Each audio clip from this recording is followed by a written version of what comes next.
Hey everybody, today we are going to dive into the basics of lighting. And before we get into those advanced principles of lighting, I wanted to start off by talking a little bit about where to start with lighting in Maya, as well as how to load some of the plugins that you're going to need to do some a little bit more advanced, more photorealistic rendering when you're in Maya itself. So let's go ahead and get started. First, let's kind of talk about where to get the advanced stuff. As you all have most likely done, you went to the Autodesk Education site to download your Maya version. Go ahead and log into that if you haven't already and go to the Get Products button. And when you get into Get Products, you're going to get listed all the different free products you can use. And I want you to type in the word Arnold. And Arnold is going to eventually pop up right here. As you can see, it's a rendering software. This means it will help. Global Illumination is a fancy word for lighting, as we know. I'm going to go ahead and say Get Product, and then I want you to go ahead and download it to your respective computers, whatever you may be using operating system-wise, and whatever version of Maya you're using. As you can see here, there's only two choices, 2020 and 2018.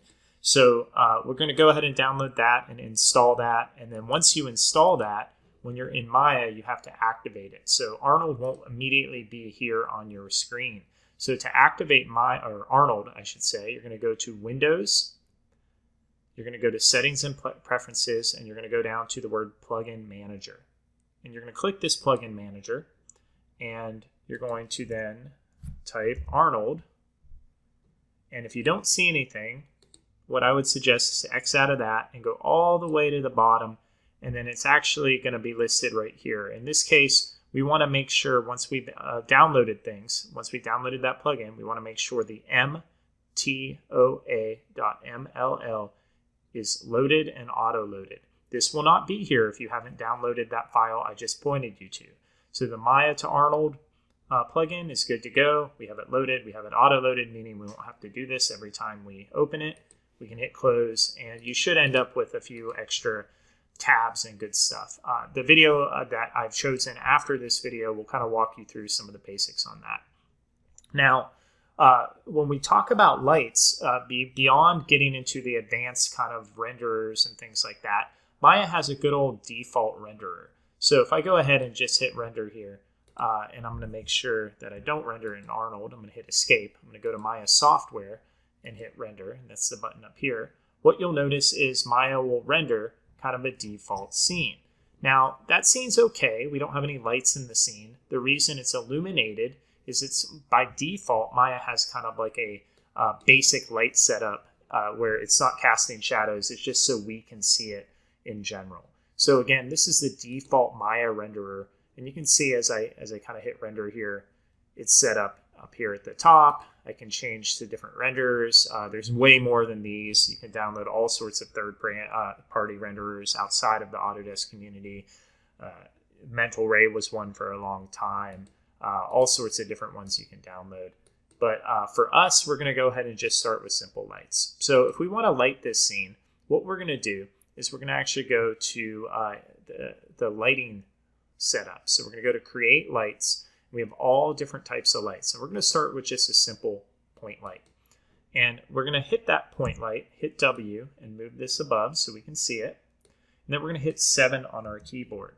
As soon as we hit 7, you can see light mode is activated. And this is really nice. Now we can kind of start to get an idea of what we're working with. Now I've gone ahead and opened your light editor in the default scene for you. This light editor is just a quick way to see the lights in your scene. You can see these are those default lights that Maya put in. They're deactivated. If we can turn them on and off if we really wanted to. We have the light color here, so if we simply wanted to go ahead and play with the light color, we could. Exposure, intensity, all sorts of good things. For us, though, what we're going to want to do is play a little bit with the properties of these lights. So I'm going to go to my attribute editor, and I'm going to just kind of show you some of the properties. And this is the standard non-advanced way to light.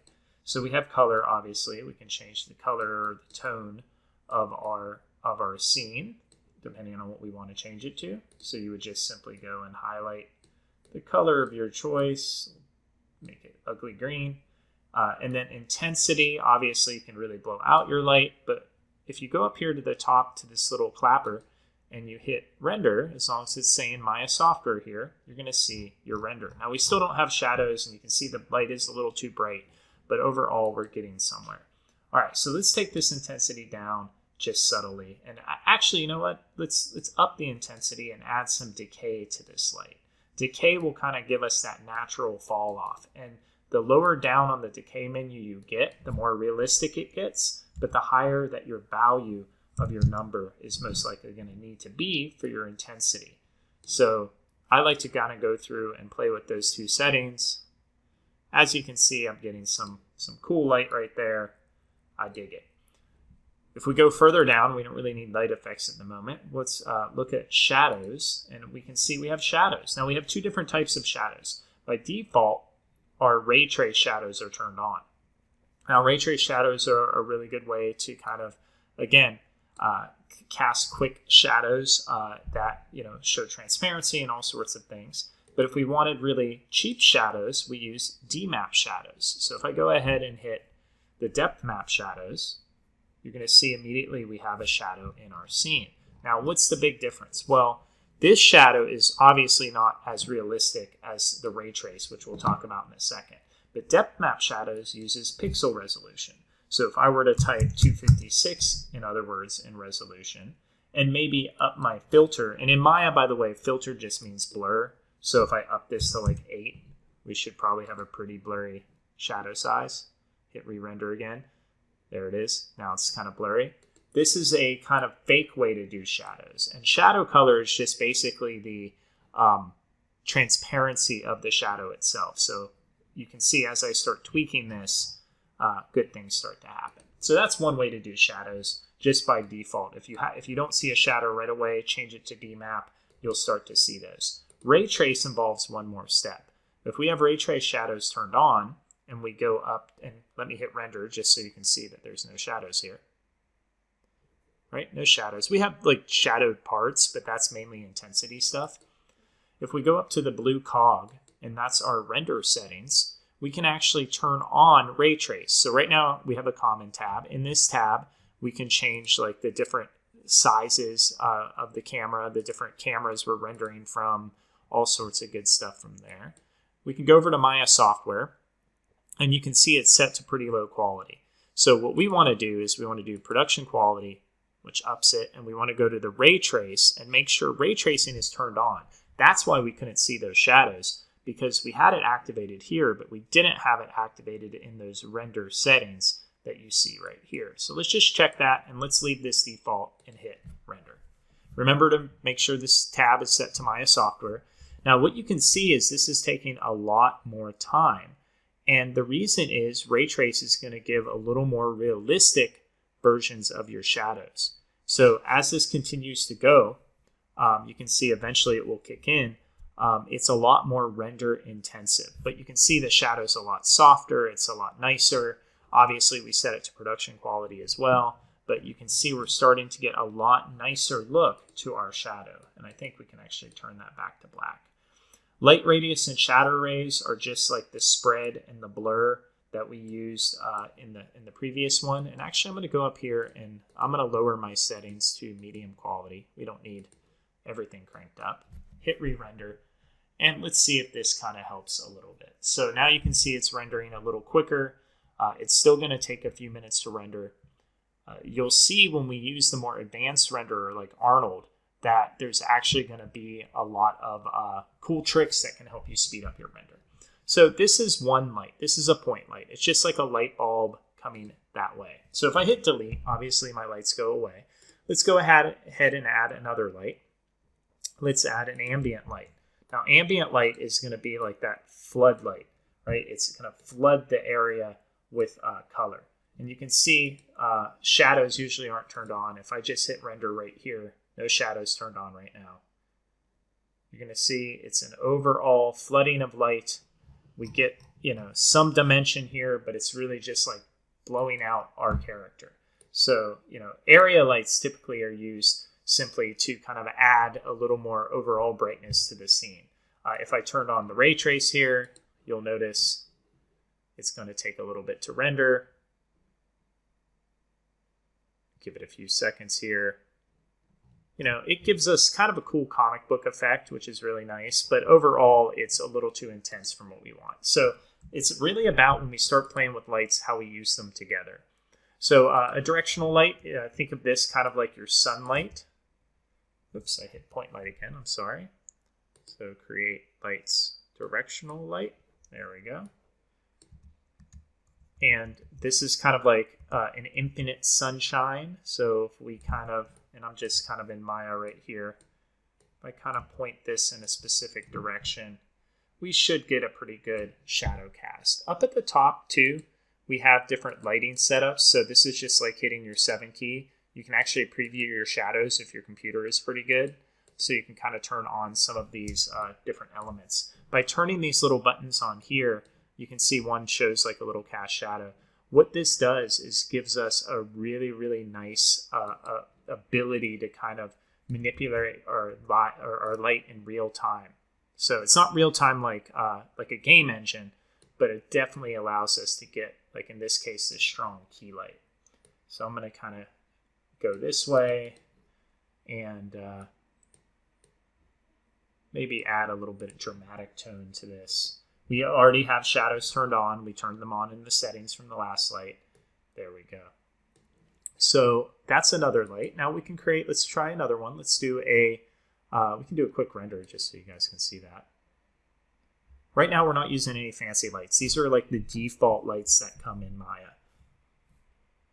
You can see the more lights, the more shadows, the more sophisticated. You can see it's a lot better lit though, right? Look at that. How cool is that, right? We're starting to get some really nice stuff. Let's go ahead and add let's add an area light. Now an area light is kind of like, it's also called a panel light at times, is kind of just a big square panel and you can see exactly what it's going to do. It's you may see this used as like a soft box if you've done real lighting, like those big white fabric soft boxes. But what this is going to do is now I'm going to add some light to the other side. And it's just, I'm pointing the panel to it. If I hit the T key, this is a good tip, T on your keyboard, you can kind of use that little secondary arrow to kind of make sure you're pointing at your character. Now this light, I want to kind of use more as a fill light. The shadow's a bit scary. I don't want that. So I'm going to go to shadows. I'm actually going to turn off the shadow on that light. I just want it to do this kind of fill color cast, and we may add maybe a contrasting color here with the red, and then we can up maybe this blue to be just a little darker, just to get some nice mixing in there. Look at this. We have some really nice kind of shadows and things like that going on. And I'm going to up the value of my light angle on this, and let's see what we get. So we'll give it a few seconds here to render out. But as you can see, we're starting to build something called 3-point lighting. And we have the ability to turn on shadows in certain scenes. We have also the ability to make sure shadows do not cast on the object as well. So you can see, though, the more lights we have, way more slow that the computer is beginning to render. So we'll give this a few minutes to kind of cut through, and there we go. Slowly but surely, you can see this one took about 36 seconds. We're starting to get really nice renders here. Now, the speed of your render is really dependent on a few different factors. One of them is your, in this case, the quality, the mesh quality of this character, you can see is super, super dense, right? The other thing could be the shader, if it has reflectivity. So actually, I can turn this to a Lambert, and that's going to take away some of that reflectivity. And what that means is now it's not having to cast reflections as much. So it's possible that that could speed up this render slightly a little bit more. When we start using the advanced tool like Arnold, though, what you'll notice is that tool is kind of built for this intense lighting, these intense objects, and so forth. So you can see here the changing of the actual shader didn't do too much. I think we're going to end up with about a 30-second second render here, maybe a little bit sooner. 30. It took off 6 seconds. We are getting some pixelation in the back.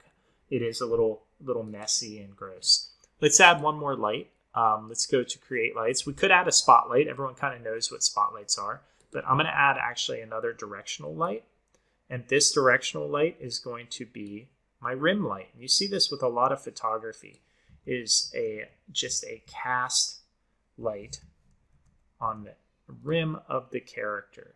So again, I do not want shadows on this, but I do want that intensity. Now, one of the issues you can see that we're having here is that we're getting a pretty good rim light, but it's casting too much light on our floor, right?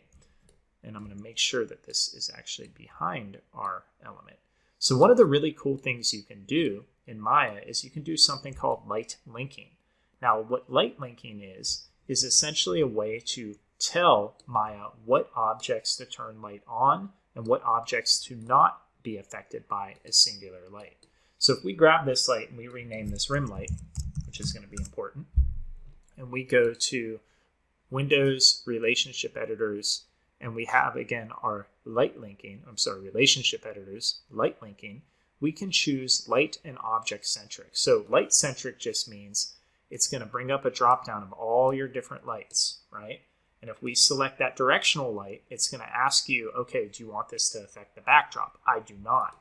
So I'm going to turn that off. Now, it won't update here, but what will happen is when I render, it will not brighten this backdrop anymore.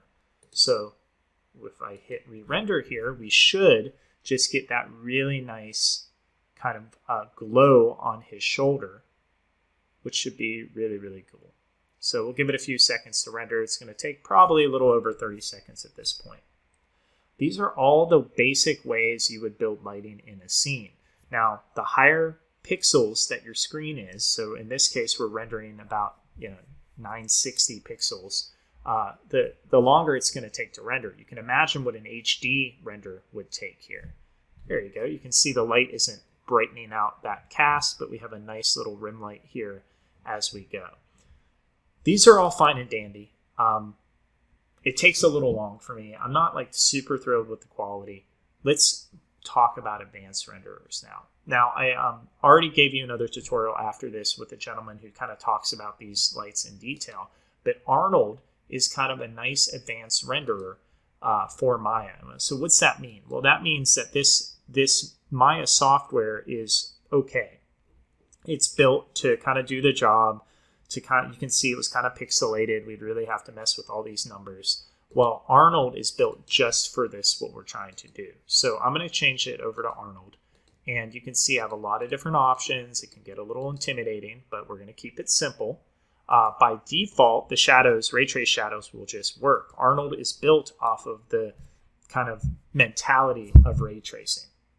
So we're going to go ahead and do a test render in Arnold, and you're going to see it's a lot faster. It's reading those lights quicker.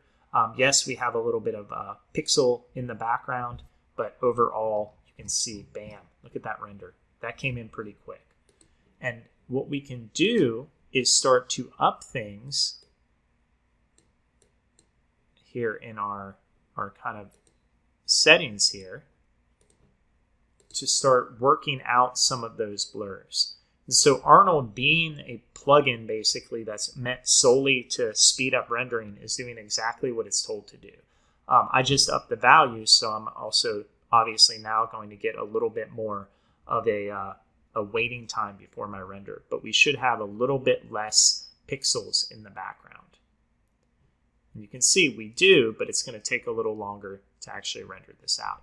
Now, at any point, if you messed up and you want to like stop your render, you can just simply hit the escape key on your keyboard. That will exit out. Don't try to hit close. It will probably shut down Maya. But if I hit the escape key right here, let's say I don't like it, you'll see once this shows up, you're good. But you can see very little pixelization in the background when I up those settings. All right, well, what else can we do? Let's take these lights out. Arnold actually comes with its own lights, which you'll see in that next video. They're actually pretty nice. Arnold is based off of scale, so the bigger the stuff in your scene is, the more scaled sizes and numbers you're going to have to enter here. Obviously, you can see it has some really cool lights. But what I want to show you is a very basic Arnold dome. this is a great way to kind of use something called global illumination. So I'm going to go ahead and I'm going to go to the Arnold tab if you've downloaded it, and I'm going to create a sky dome light. And what this is going to do is actually give me a giant dome. There it is. It looks like it's really bright, but let's go ahead and hit render. This is going to act as like almost a massive amount of lights attached to a dome.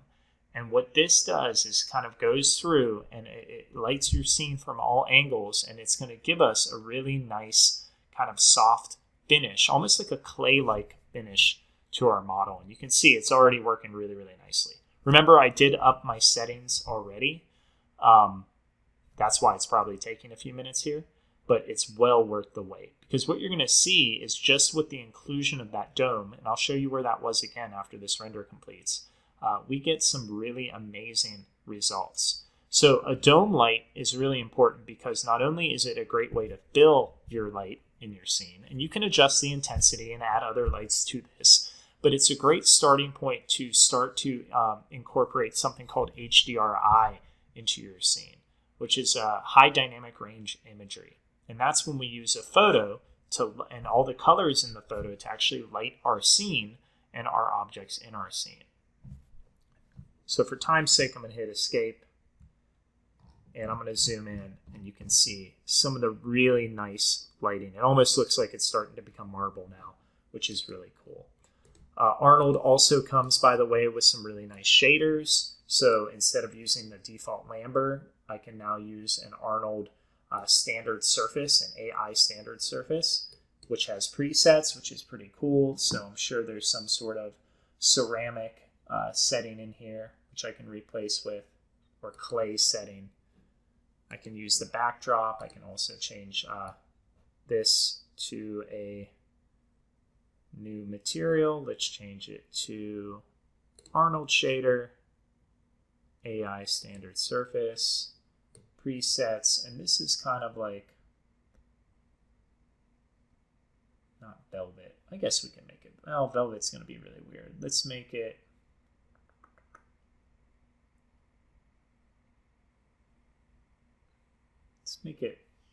plastic. Let's see what that does. Actually, I don't want to make it anything. I think I'm going to just tone down that overall color of that. All right. So by doing this, again, I'm going to lower some of my settings just so we can do some quicker renders. There we go. And enable that. We now have the ability to create an environment in this scene. So, by default, now this is with lower render settings and some Arnold shaders, it's going to read the shaders because the shaders were actually built to work better with Arnold's renderer than Maya's default Lamberts and whatnot. Look how much nicer this looks. There's a lot of cool tricks in the next video. You can see we're even getting some reflection here, which is pretty cool. In the next video, he kind of talks about a lot of the lighting setups and whatnot, but how about that? What a cool way to kind of start our rendering adventure. If we don't like a sky dome, again, I can hit delete. I can go back to my render settings, and I can kind of play around with environments a little more. Now, if I set up a camera, so for instance, I have two cameras here. I have a render cam, and I go to my camera settings, or just select the camera. I actually have an environment tab on my camera that is, gives me the ability to kind of play around with some of the settings. I even have an Arnold tab down here, as you can see as well, which I can play with those settings as well. So your camera has depth of field and all sorts of cool things that you can start fiddling around with to get some really cool lifelike effects. But here in the render settings, I'm going to go to the Arnold Renderer tab, and I'm going to choose, let's see, background, and we'll fill that with the sky shader like we previously did. And now let's incorporate an HDRI imagery. So we're going to go in here and do HDRI image and high dynamic range image, which is a really awesome kind of image that is taken with different contrast points. And we're going to choose one. I like the look of that. And we're going to just download the first one. So we're going to pull that up in our folder. I'm going to make sure this is on my thing. This is an ERC, so you probably won't be able to open it immediately on your file. But if we go to color and go next to color, right, and we load the file texture, we can actually find that file and load this into the scene. And you see the immediately difference. What this is doing now is it's taking the contrast of that image and lighting our scene. So now, because I've switched my camera, I want to go to render settings and make sure that my camera is set to render camera.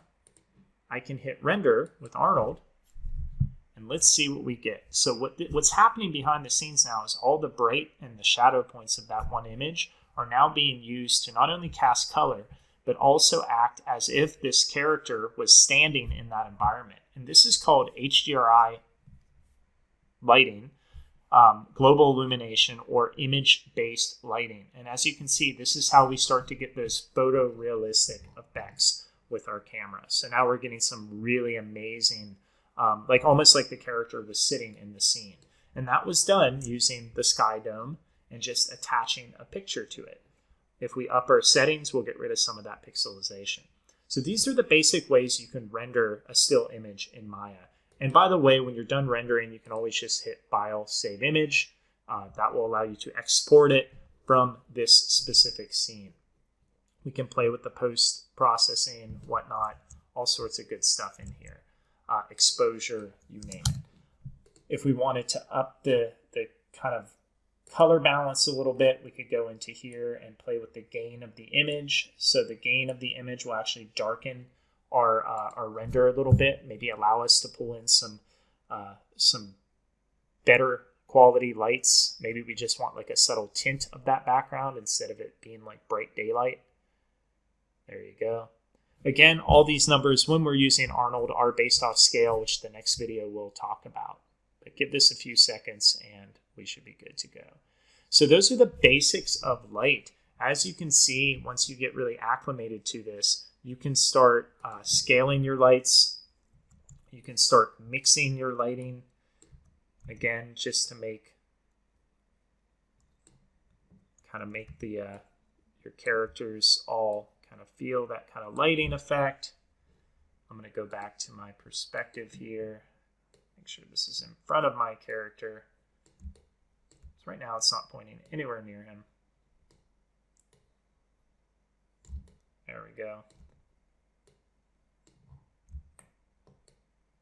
Do some cool dramatic angles. We can up our intensity. Because this character is big, we may need more intensity. We may need more exposure. But when we start mixing our lights, y'all, that's really where the magic happens. That's when we can start really doing some really cool things. You can actually, this is really cool, I didn't talk about it, but I'll briefly mention it. You can do color temperature. So if you use color temperature, you can actually, using kelvins, change the temperature of a specific light. That's a really, really neat way to kind of change the, the way that it would, like the heat of the light. And if I hit render here, we'll see kind of some of that in action. So again, higher the numbers, but you can see it renders a lot faster. And so the heat that I put in is a slightly orange tint. I obviously upped the exposure a little bright for you all, just so you can see that light in action. But now, if I have pixels like that, you can see the splotchiness in it. I would just have to up my render settings to start working those out. Another way I could do is I could actually scale up the scene a little bit more for this. But I'm getting some really nice stuff here. I would need to fix these shadows a little bit by playing with the light. But those are the basics of lighting, from the extreme basic Maya software renderer, where you can use these lights, to the more basic introduction to the Arnold renderer that is a download free plugin for you. So I hope you enjoyed this lesson, and I can't wait to see you start to light your models in Maya.